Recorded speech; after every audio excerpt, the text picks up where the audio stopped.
Yo, fam, Coach Sam with Coach Tom, Strong Gents Coaching, where we help men get physically, mentally, and socially, economically stronger in life. Podcast episode numero trace.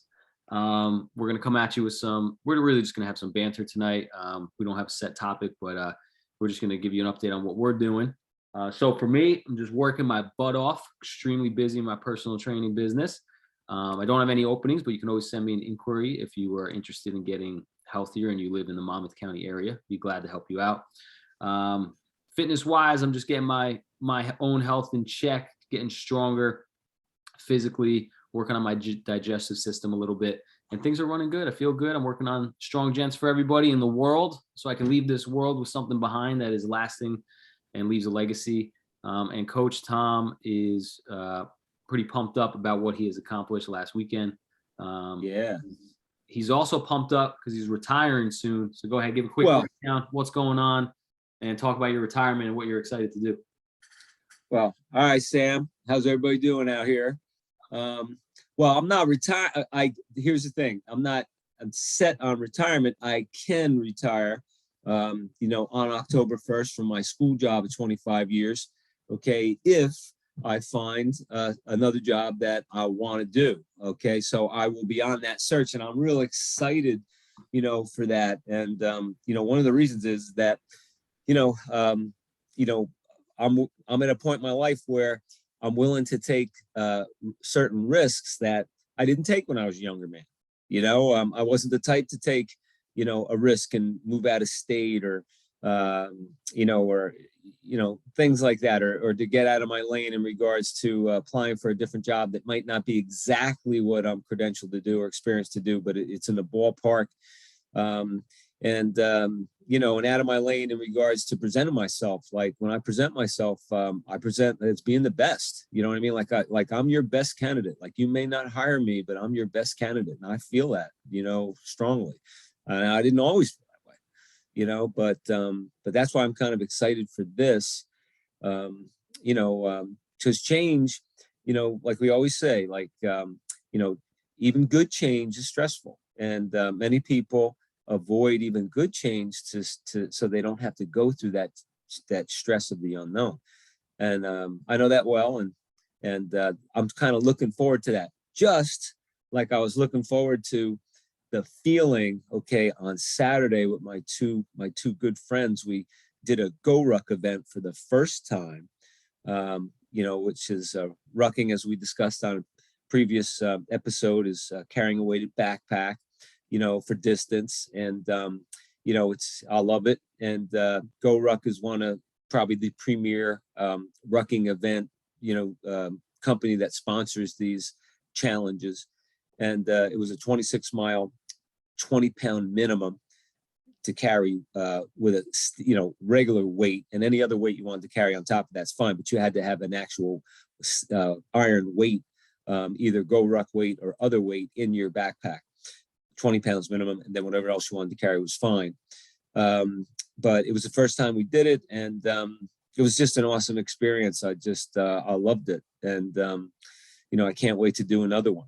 And I wanted to, before we get far along, you said something that caught my attention, so I wrote it down. I think it's important. I think most people don't look at it this way anymore, and I think there's lost wisdom in being really good at something and doing it for a long time. You said you've been working the same job for 25 years, right? And I think there's something special in doing the same thing and staying committed for a really long time and becoming a master at it. And you don't become a master at something overnight. You don't become a master over 3 years or 5 years. I think 10 or more is when you really start to hone in on your skills. But you see a lot of people nowadays jumping job to job to job, always searching for maybe 20 grand more, 30 grand more. And there's nothing wrong with making more money. But why did you choose to stay in the same lane for 25 years? And what can you say on just trying to be the best? Pick something and stick to it and try and be the best at it. Because I have stuff to say about this, but I've been doing what I'm doing for a decade, but you've been in it for a quarter of a century. So how has that impacted your life? And do you have any advice for somebody who's younger and just starting their career? Well, I mean, the thing I tell young people all the time is that you can't stay stagnant, right? You know, just because you may not know what you want to do doesn't mean you stay home, play your video games, and worry that I don't know what I want to do, so I'm going to deliver pizza or do, or what's everybody do? DoorDash, Oh deliveries now, and my God, with my stuff clients, like that.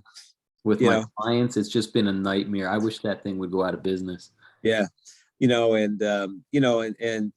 and staying home and waiting until either something approaches them, which is not going to happen, or they get this grand idea.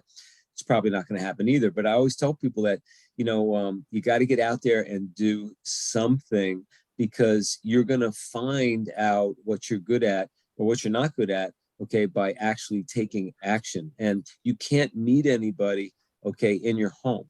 You have to meet people outside of your home. When you run into someone who likes you and they're impressed with you, and I know we talked about this on a previous episode, you create opportunities for yourself. You can't create an opportunity at home.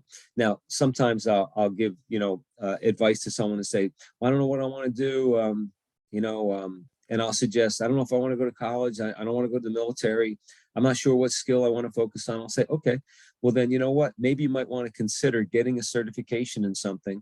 They're usually take a year-long self-study, and it usually involves a test. It could be for computer programming or, a number of different things.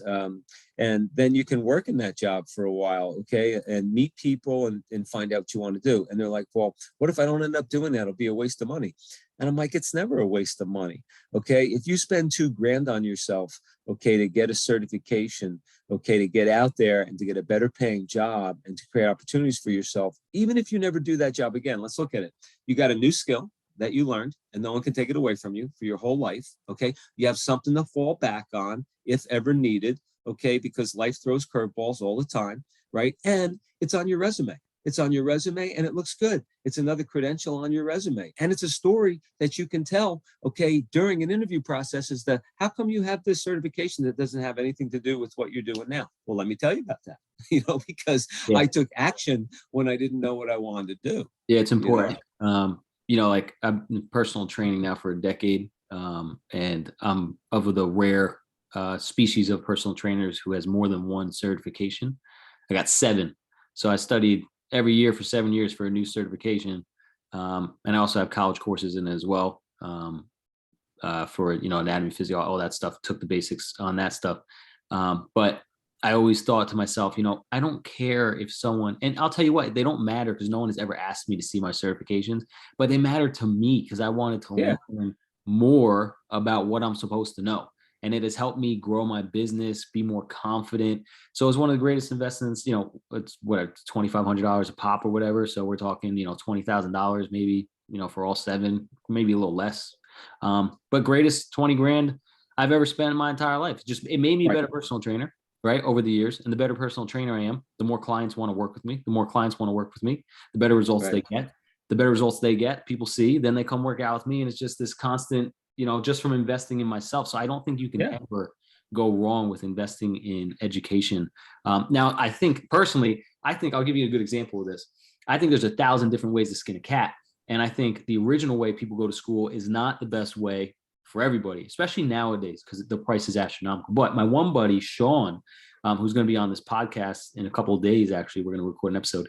He went to the military right out of high school, right? 4 years, 4-year contract, came out, went to Brookdale, graduated Brookdale Community College, went to Rutgers University, finished his degree at Rutgers University, paid for by the military, 0 debt. The whole time he was getting paid, the military is paying for his school and paying for his home stay. So he was working while doing this, saved all his money, no debt. Now he's going back into the military with a college degree to get an officer position to make double the money, right? Wow. So he took a completely different route that it was, to him, it seemed out of the box. And he'll talk about it, but he got anxious, depressed sometimes, just thinking about him being different. But now he looks at it and he's like, I can't believe that this actually worked. Like his decision worked. He's better off now than most people who go to school, spend all this money, barely study, get a degree they don't want, and then end up in the same depressed state of mind that Right. he was in. It's just a different situation. So I think no matter what you choose to do, you can make it work 1,000 different ways. Right. And it's also mindset, right? So what Sean was using was what we call delayed gratification.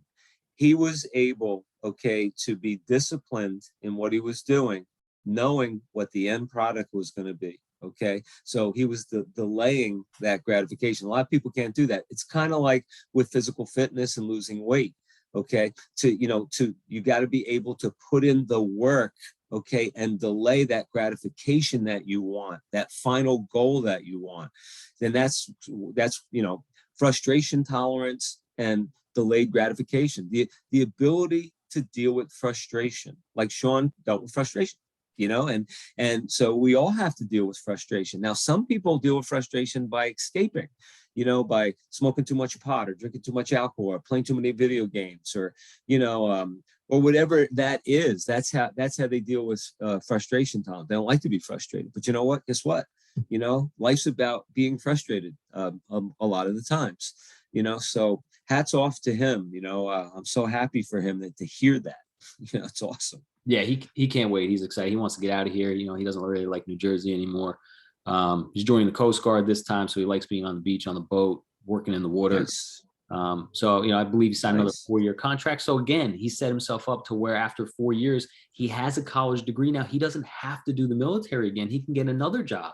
And now he's got 4-year college degree, 8-year military background. He can get a job outside the military, outside for even more money or a greater position. So he's just right. And also what he's setting himself up for, which if he chooses to do it, which a lot of folks don't know, is that, the military has a 20-year pension. So if he wanted to stay in the military for 12 years after that, then he would get a pension as a young man. And you start earning that pension right away. So for example, if your 20 years is up when you're 40, you retire from the military, you start collecting your pension at 40, and now you get another job. And now you're doing some work, right? And so just to keep going with this, just because I think it's super important. So many kids nowadays, I'm going to be 28, looking down at, I train some kids who are graduating college, and I have their parents and their kids graduating college, and they are expecting to make 6 figures a year right away. They are expecting to work a 9-to-5 job or less and make 6 figures as their first job. And some of them have never worked a job in their life. Mommy and daddy have paid for everything.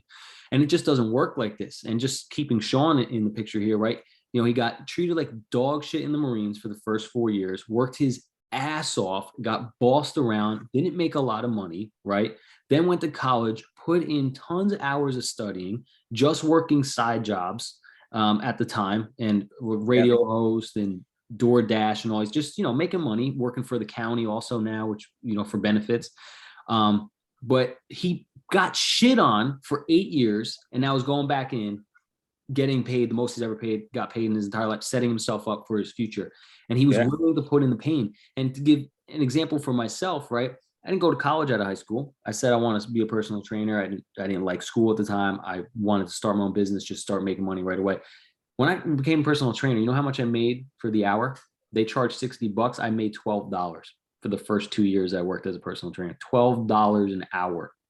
And at the time I was working crazy hours, waking up at 4 a.m., getting to the gym at 5, doing my thing for $12 an hour. Now, a little different for me because I loved what I did. So it really wasn't like working, but it's still just, I was getting paid dog shit, right? I was getting treated like crap. My boss was a dick, right? This was at a big commercial gym.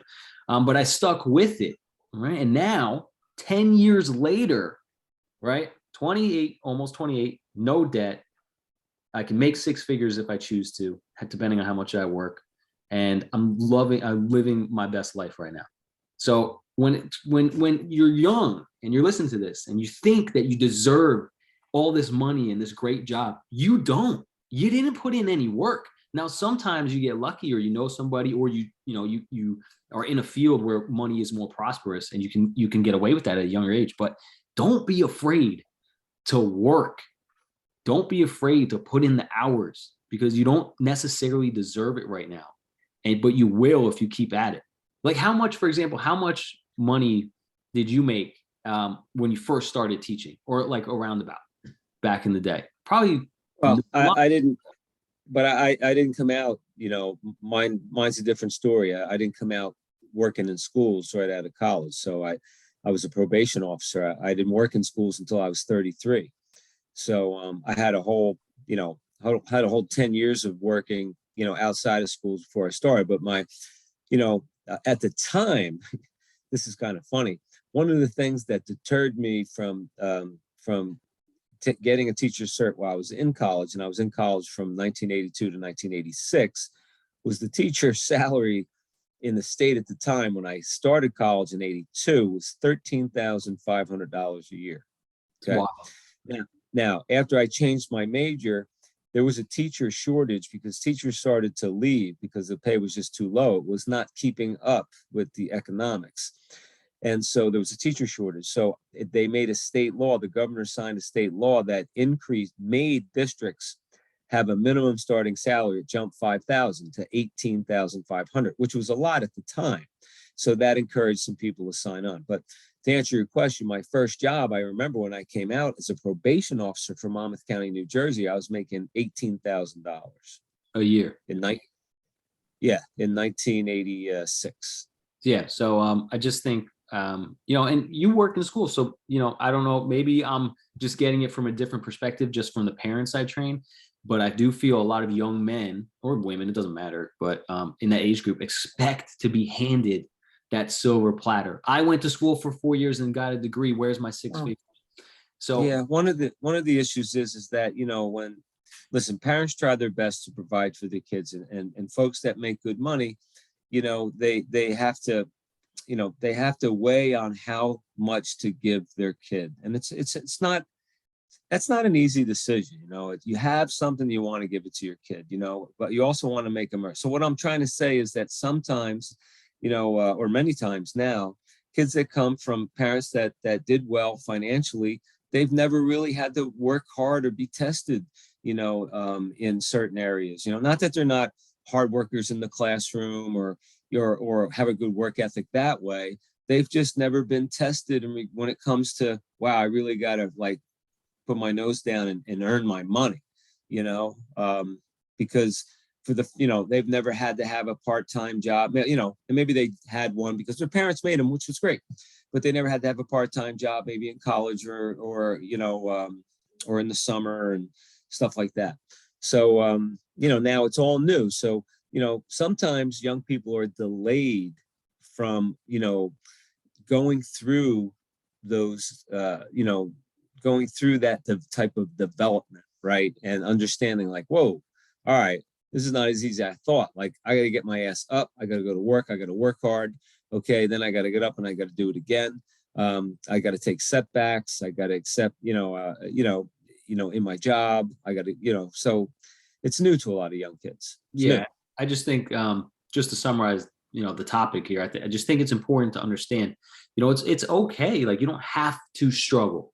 If you don't have to struggle, kudos to you, because it's a shortcut to success. But if you come across it, you gotta just take it on the shoulders. You gotta learn to keep going. You just to put in the work, and just understand that later on down the line, you will reap the rewards. Get punched in the face right now. It doesn't matter. It doesn't, delayed gratification. Delayed gratification. Just understanding that, okay, that's what you want. You want all this stuff right now, but you might not be the person who deserves it yet. So just keep putting that work and keep getting punched in the face. And that sounds bad. It sounds negative, but it's not. It's you getting punched and keep going forward. It means you're not a quitter. I think that's important nowadays. I really do. It is important. And also something that you mentioned was important is that, you asked me about my job, what keep me going, and you're doing something that you're passionate about, right? And so am I.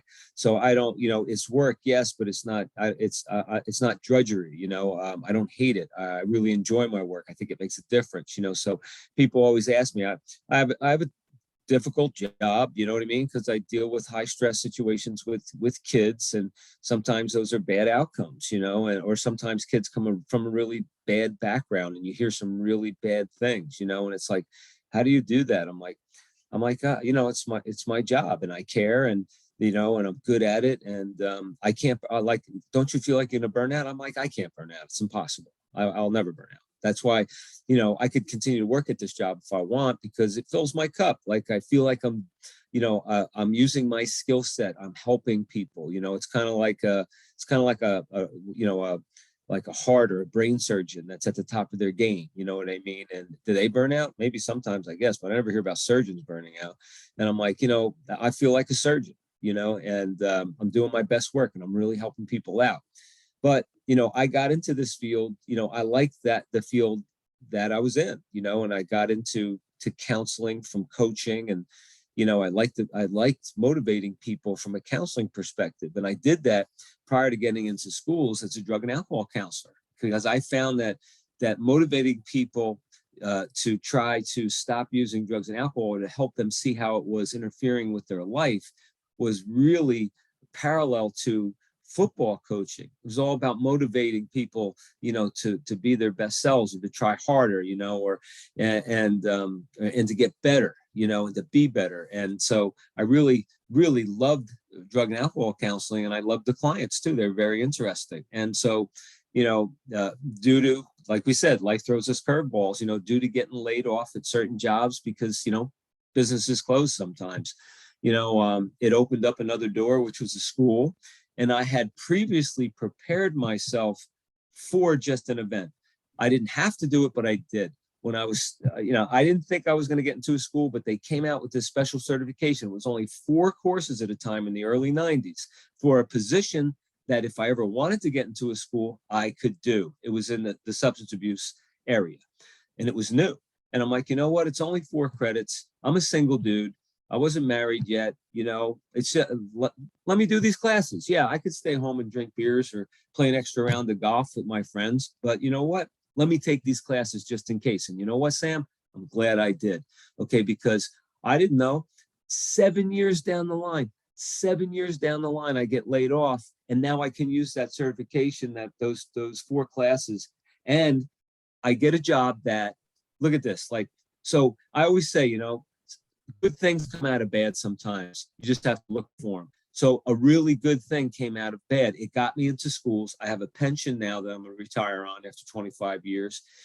Working with kids was wonderful, helping them out. Now I'm in a high school for the last 12 years, and it's really where I'm supposed to be, is to help in high school kids, because I really relate to them. My skill set is set for them. I help their parents out as well. When I worked in middle school, that was cool, and I helped. The kids are wonderful. I love that. But you really do great helping at the high school level with both kids and their parents. So I landed where I was supposed to land, and also not just the substance use part of it, but the bullying part of it. New Jersey has the most strict school bullying law in the country since 2011. And I do those investigations, and I love doing those investigations, because if kids are bothering other kids, I like to put an end to it. So, I may take these skills to another job, and I'm really looking forward to that, but I could stay in this job if I wanted to. And I'm doing something that I really enjoy, and so are you. And so for someone that's confused, sometimes it might be a good idea to take the dollar signs out of your mind, because listen, we need money. We definitely need money, but it's all not about money sometimes. Sometimes maybe you're just more, you really want to do something different that makes you feel really good, that it's not like work. And if you've hit that where you feel like your job really isn't like work and you love being there, you hit a home run. Even if you're not making $1 million, you are making $1 million, if you can do that. It's very true. Something important you mentioned, though, was how you did that course without knowing the future, right? You had a goal, you had a plan in mind, but you didn't really know how it was going to work out. You basically winged it. Okay. And I'm a huge believer in winging life to a certain extent. I think you got to have a plan. You got to have an idea, and you got to start taking actions towards that.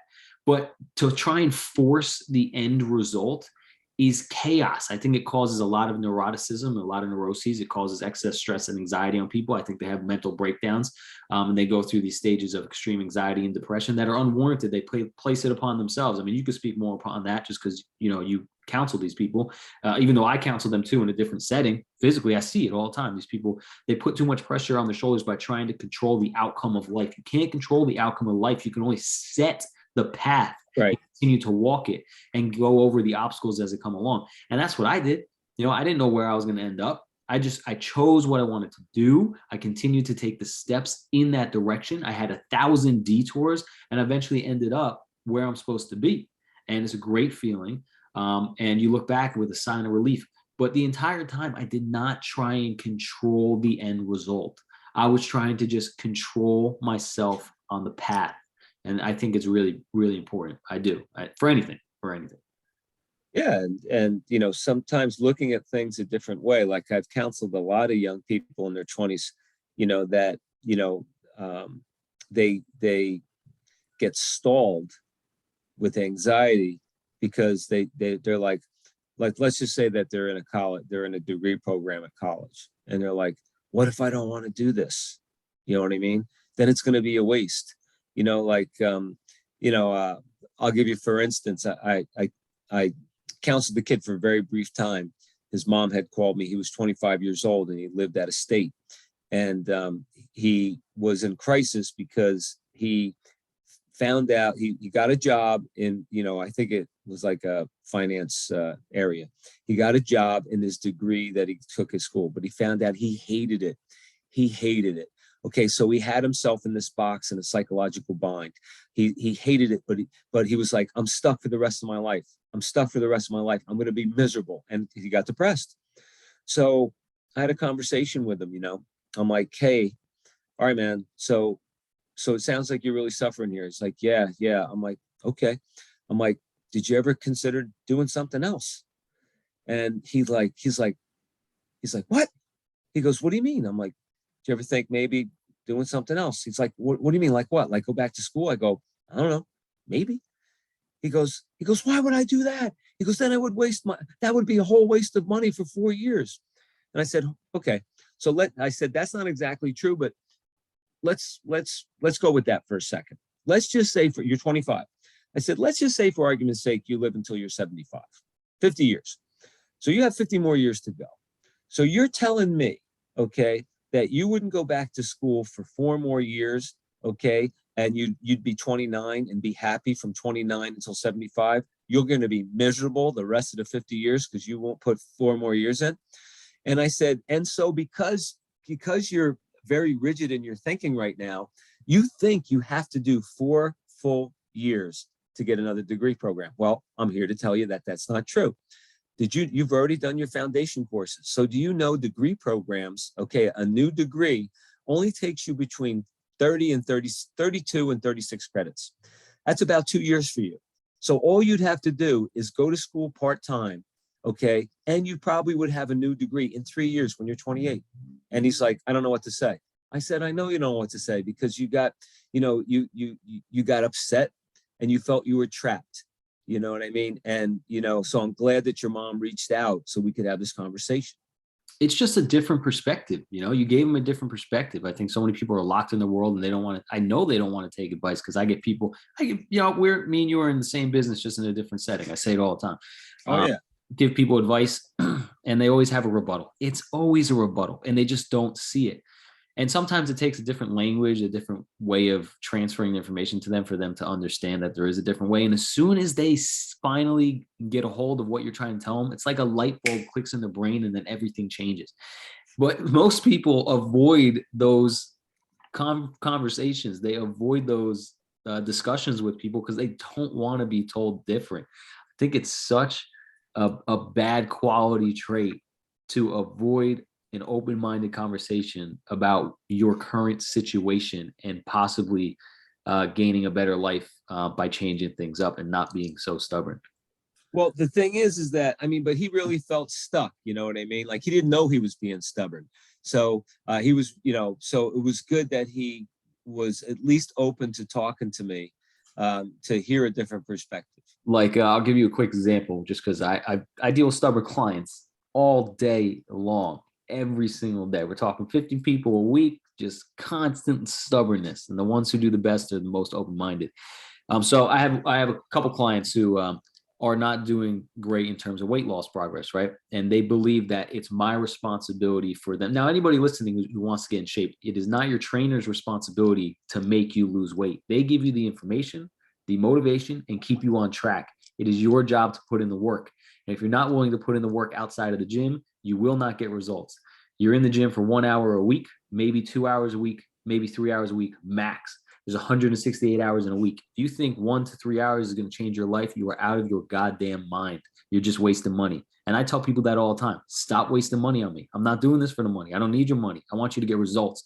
But so one of my go-tos is, if you're trying to lose weight, you have to commit for me at least 3 days a week. You have to walk 30 minutes. That is such a low barrier. You can break it up into 2 15-minute sessions a week. Yeah.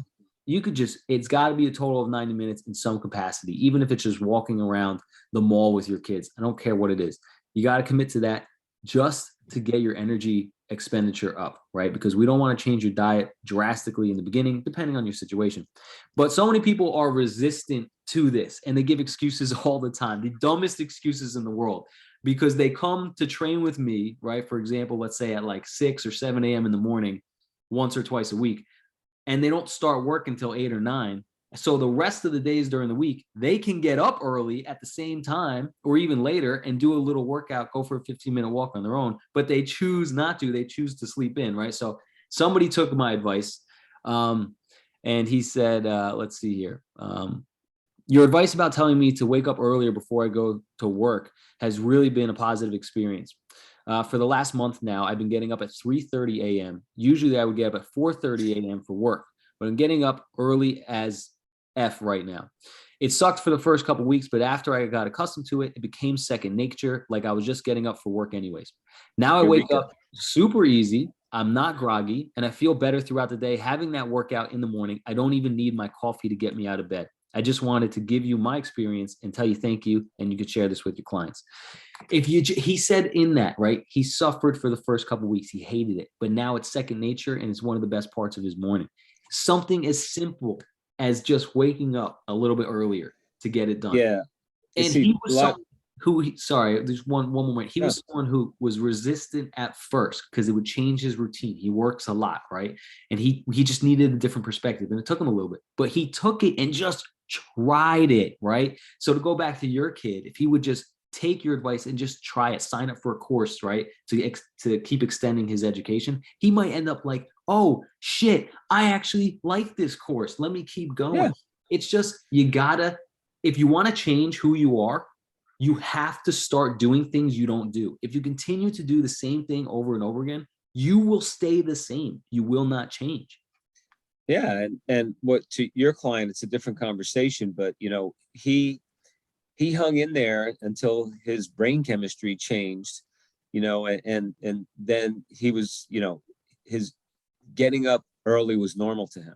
Okay. And so he got over that hump, and people don't understand that, you know, you have to stick with something long enough for your brain chemistry to change. Okay, that's what routine does. And then your brain expects it. And then when your brain expects it, it's easier to get up. And then you can really enjoy everything that he said he was enjoying about getting up and getting his workout in and get all the benefits. But that's the thing that folks don't understand.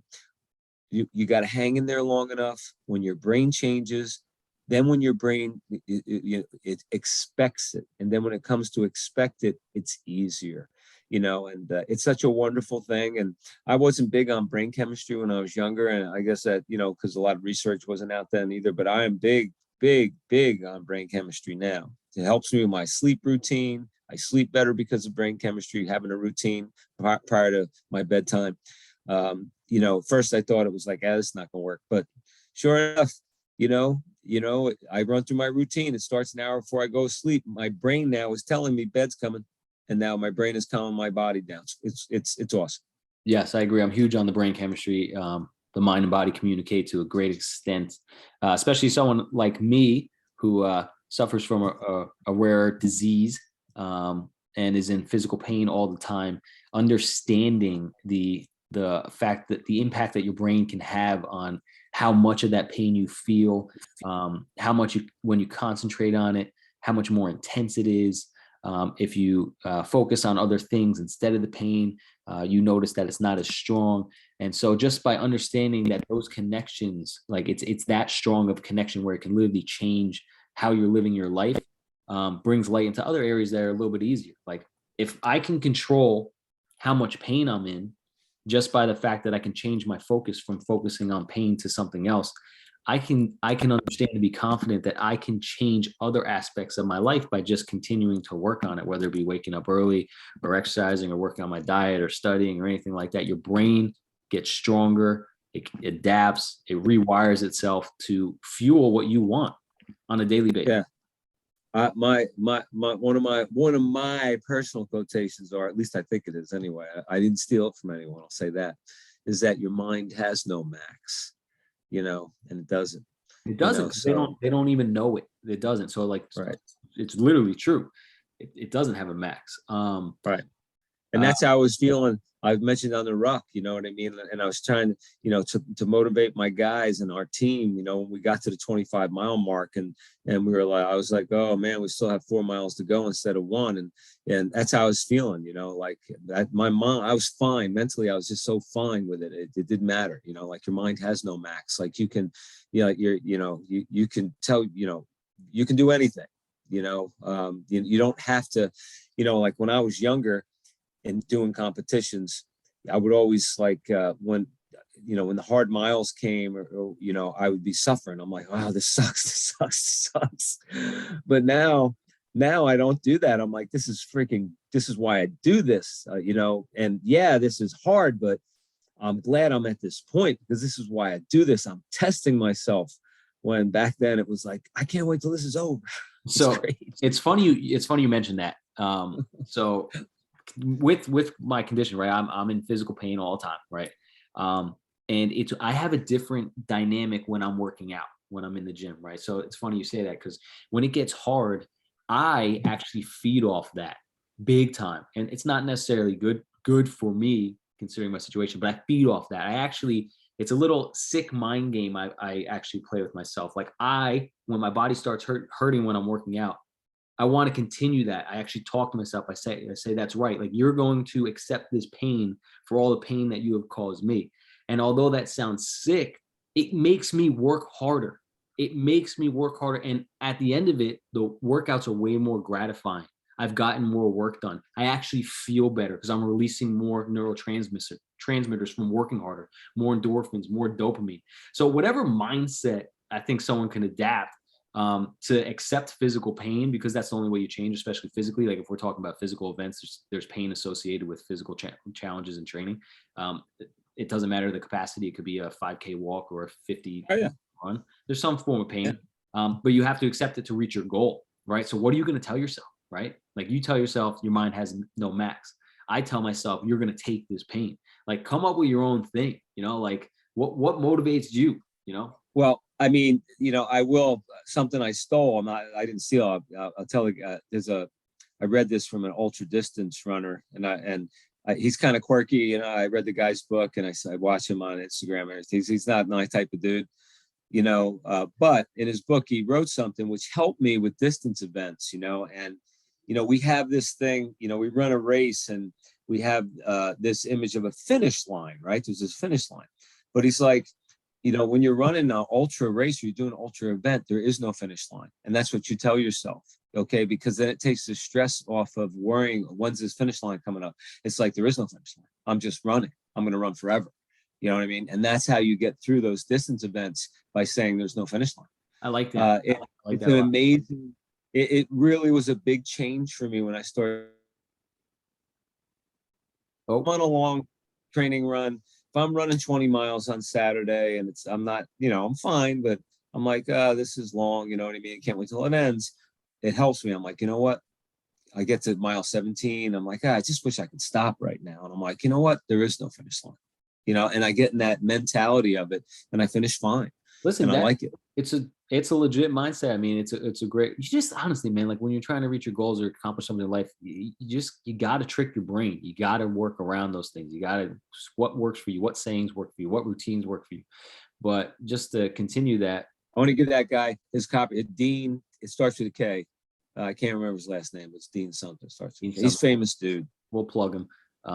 But you gotta you gotta understand, right, that when you set a goal or a deadline, like there's stress involved with that, and sometimes it's better not to do it. So when I have people who want to lose weight, okay, Yeah.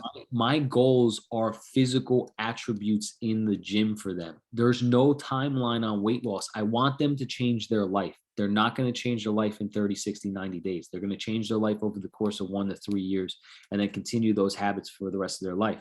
But during that 1 to 3 years, we set physical goals, right? So they can see it, they can feel it, they can work towards it, they can suffer towards it, they can get stronger towards it. So we're talking about getting stronger on a deadlift, on a squat, running an extra mile. Those are the goals we want to set. There's no deadline to that. It's just training until you get there, right? So, and most people who try and set a deadline for weight loss fail. Or when they hit that, they go off the wagon and gain all their weight back because it's like, oh, it's the end. It's the end. I don't have to do it anymore. It doesn't become a lifestyle. Exactly. Right. It's an end point. Exactly. Right. That quote, that's a dude, whatever you said his name is Dean. Right, Dean? Yeah, Dean. Hey, starts with a K. runner. We'll get you on this podcast eventually. I want to read the excerpt from a book real quick. I think it's important. All right. And then it's getting late. It's getting late. We'll hop on for like 10 more minutes. All right. And then you can give your thoughts on it. I'll give my thoughts on it. All right. Here we go. If a man is to learn, he must journey outward with eyes open to the world and inward with readiness to confront the reaches of his own soul. He counsels that no man's master grows in his own home, nor has anyone found his teacher behind his stove. I mean, that's exactly what we've been talking about today. Thoughts. You know, it's about not staying inside your four walls, you know, when you're not sure what to do. But you got to take action and you're going to find opportunity out your door, you know, and you got to defeat those demons inside. Okay. And not get too big headed and think that you're too good. I've had some clients that think sometimes young guys, you know, well, they're too good for this job, you know, and I'm like, you never had a friggin' job in your life. What are you talking about? You're too good for this job. Like, that's what we were talking about earlier. Yep. Like get out and work. You know what I mean? Like, come on. Like, you know, what do you mean? It's beneath you? What are you freaking kidding me? You got to, it's a good job. Like you just, yeah, but no, you just make an excuse. So that quote is dead on in regards to, your master is outside of your home. You're not going to find him inside. Okay. You're only going to find distorted thinking. Okay. And setups. Okay. If you try to figure things out at home, in regards to your life and the possibilities, the opportunities, you got to get out and move. Yeah. I think that's one way to perceive that. I agree with that. I think it's a good one. What came to my head first though was a lot of people search for answers from other people, right? They're constantly looking for gurus, right? They constantly read self-help books. They want someone to solve their problems without ever addressing inside themselves what is the issue at hand. Why are they doing what they're doing, right?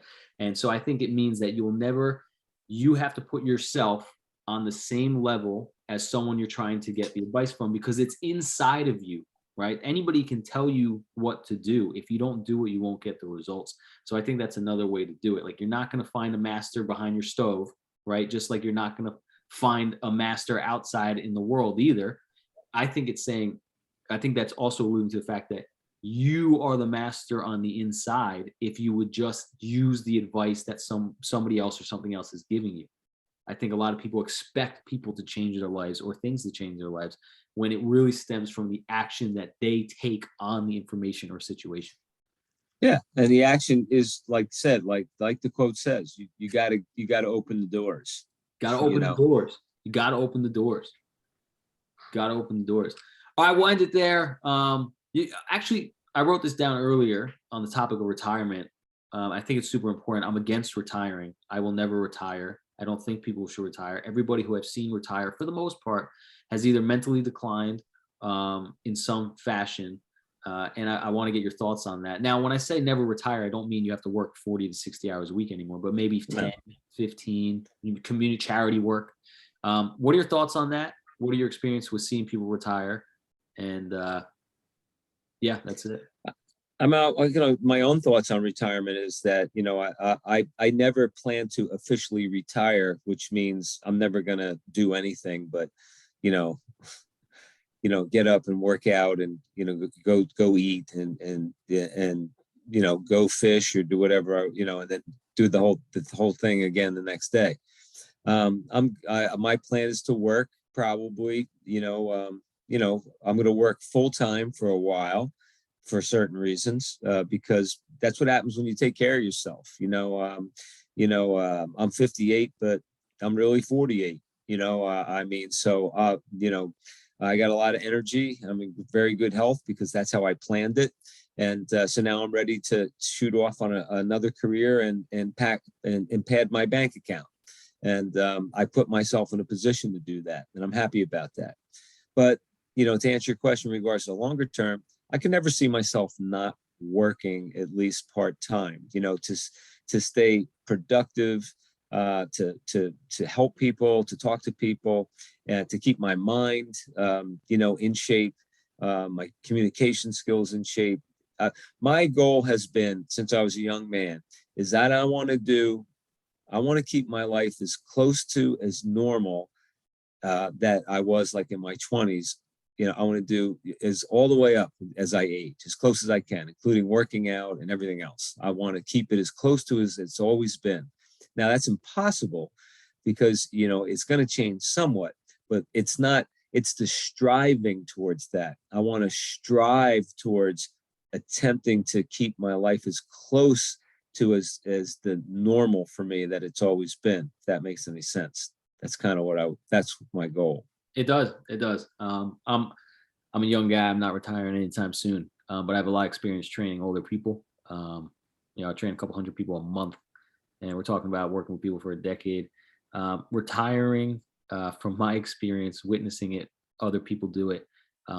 It's like a slow decay for some people, man. It's like their mind starts to dwindle. They get bored. They don't know what to do. They start just being in limbo. I just don't think it's healthy to completely retire. I just don't. My completely retired type of thing would be like working for like a GoRuck, and and doing working for them and helping them set up events and then doing the events. Yeah. Like it's so weird. Like retirement for me is not going to be laying on a beach and with a drink in my hand. Not that I'm opposed to that, or not that I'm not going to do that sometimes, but retiring to me is freedom with my workouts. Like I can work out as much as I want each day. I can plan whatever races or competitions I want to do. And I plan to win these things. So I plan to, in my 60s, in my 70s, my friends laugh at me. I said, because in the rest home, I'm gonna be the winner in the mile swim and the mile run. And yeah, I'm gonna have that trophy. We'll all laugh, but I'm going to win ping pong, whatever it is. I'm going to win them all. That's my goal. But I'm in with you. I'm competitive. I like competing. So I'm with you. I think you're right. Some people, they do enjoy the beach and the drink and retirement, but I just wanted to ask your opinion on that. And that's it. That's it. If anybody else wrap for today. That's it. If anybody else is a UFC fan out there, me and Coach Tom are huge UFC. Can't wait. Big event this weekend, 3 championship fights. Well, yeah, it should be 3. Is it 3 or 2? It doesn't matter. But it's going to be a good weekend. We're going to probably talk UFC on this podcast a lot too. But yeah, what's cool about UFC?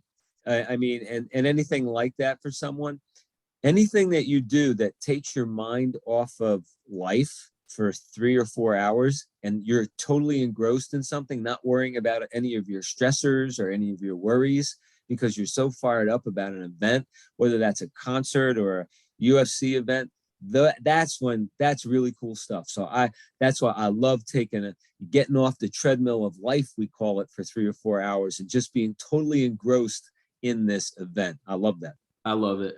That's like two things in my life, man. UFC and golf take my mind off of life. That's it. It's true. That's true. Absolutely right. That's it. All right.